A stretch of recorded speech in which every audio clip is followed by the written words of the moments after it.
Joined now by Minnesota State's head coach, Mike Hastings Mavericks, picking up a 9-0 CCHA win over St. Thomas tonight. Mike, your thoughts on the game? I was happy with our start. We wanted to make sure and try and do everything we could to finish a homestand off and bank some points as far as the CCHA standings. And we know we're going to be on the road for the next 3. And so it was a very important game for us. And I thought we got off to a really good start. And then I thought we did a decent job of managing the game outside of the 5-minute major that we took. But I thought the guys did a good job of killing that penalty and allowing us to get through the remainder of the game. Daniel, you have a question? Let's unmute.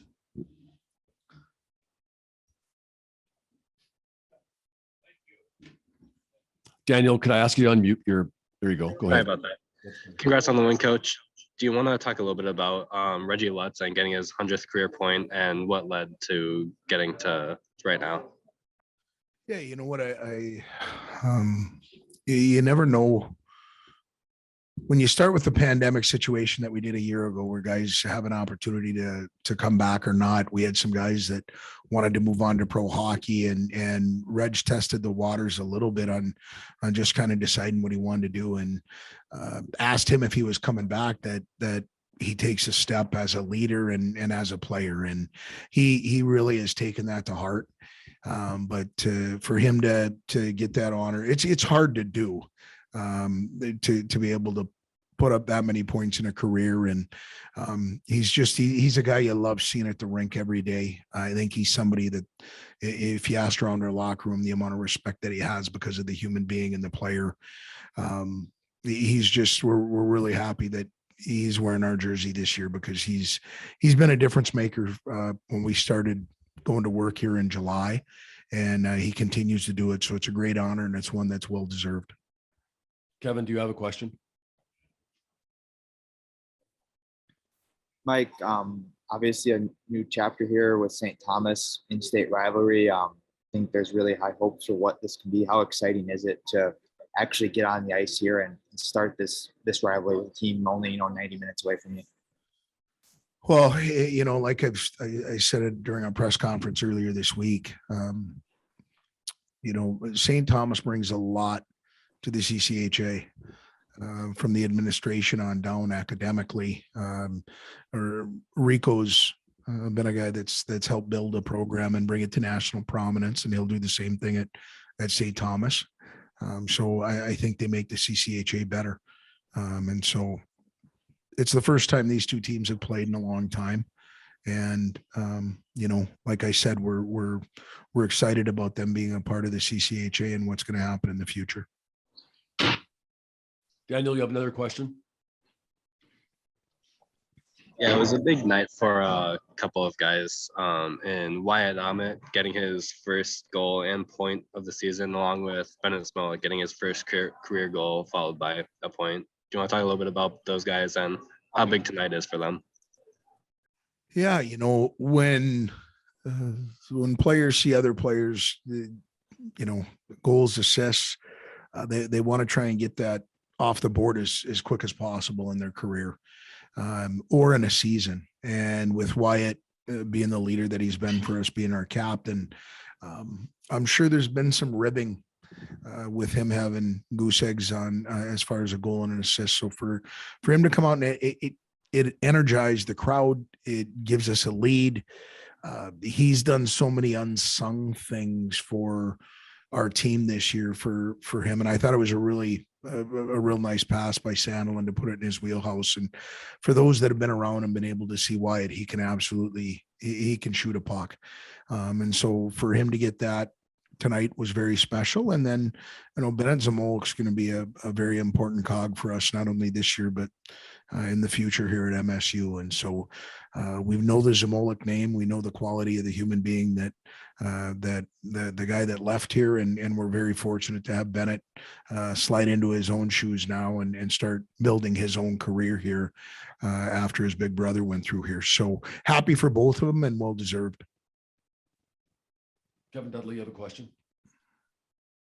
Like 3 and 56 seconds. You don't see that every day. And I think, it's 10 goals in the last three first periods for you guys. I know the starts you talked about, but yeah, 3 and 56. I mean, it's tough for them to come back from that, I think, isn't it? Well, and again, you and I have discussed this. So it wasn't too long ago that we were talking about the problems that we had in our first periods and the starts. Even though we might have played decent at times, pretty well at times, even we were just struggling getting pucks behind goaltenders in the first period and allowing us to utilize the people in the stands for the energy that they bring. Last weekend we had 8,500, I think, over the two games, and tonight on a Thursday, close to 4,000. I think it says a lot about the people's commitment to coming and watching us play and support us. And for us to do a good job at getting them involved in the game and give them something to cheer about, it's allowed us to extend leads, and we're happy we're doing it. It's allowing us to become a more difficult out, and I hope it's something that continues.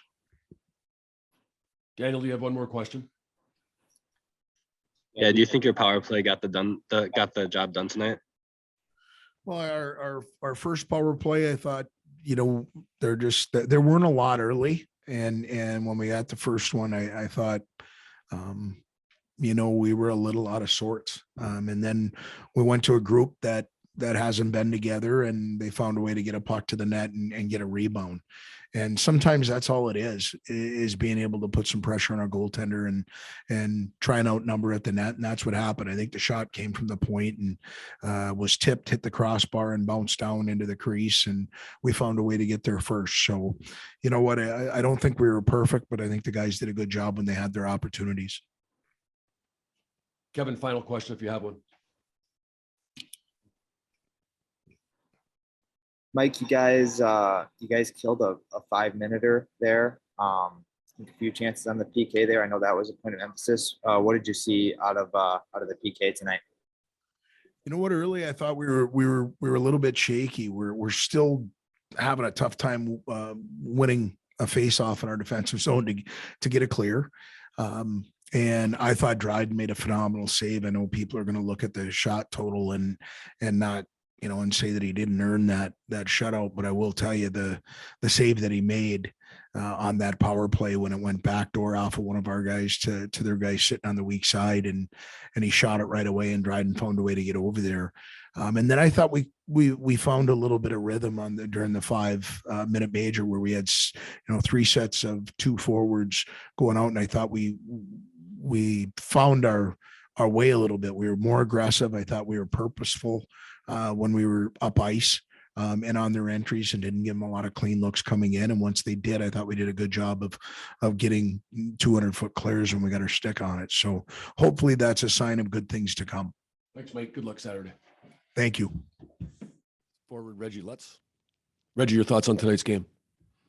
Yeah, I think we took a step as a team. We, it was a good game.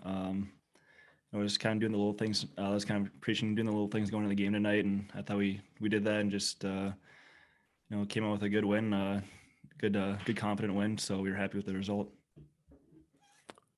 Daniel, you have a question for Reggie? Yeah, congrats on the win tonight, Reggie. Do you want to talk about what's kind of been in the making getting to your 100th career point with Minnesota State? Yeah, it was obviously a cool thing to accomplish that tonight, and I couldn't have done it with all my teammates this year and past years. So especially my line mates, I played with Jake Tremko a lot through my years here. So I think at least probably about half of them were either assisted or to him or combined with him. So it was something really special, and I think a lot of the guys were more excited than I was at it or for that. So it was it was awesome to see the guys' reaction, and it was a special night for me tonight. Kevin, do you have a question? Reggie, you're obviously a Minnesota native. You know what college hockey is in this state tonight. A new in-conference rival, in-state rival, started that chapter. How excited are you for what this rivalry can become in the years to come? I think it's going to be a really good rivalry, like we have with Bemidji, in-state rival, and now we got St. Thomas. So, as years grow on, this rivalry is going to get more and more intense, and it was fun to start that tonight. We're getting ready for Saturday. We know they have a sour taste in their mouth after tonight. So I think that rivalry is going to pick up on Saturday and just going to grow from there. So we're excited. And I'm assuming they're excited as well. Daniel, you have the next question if you have one. All right, Kevin, you have another follow-up question?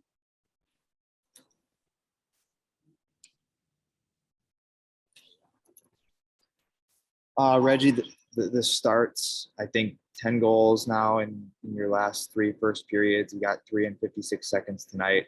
How big is that, especially in these home games, getting the crowd involved when you can get on teams like that early?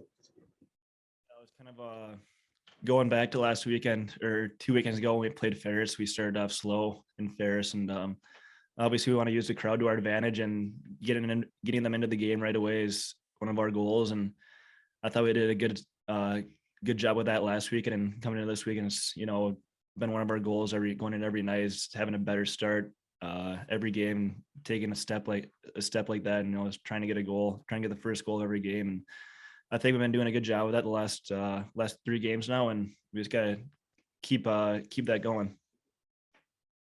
Final question, Kevin? All right. Thanks very much, guys. Congratulations, Reggie. Good luck Saturday. Thank you, guys.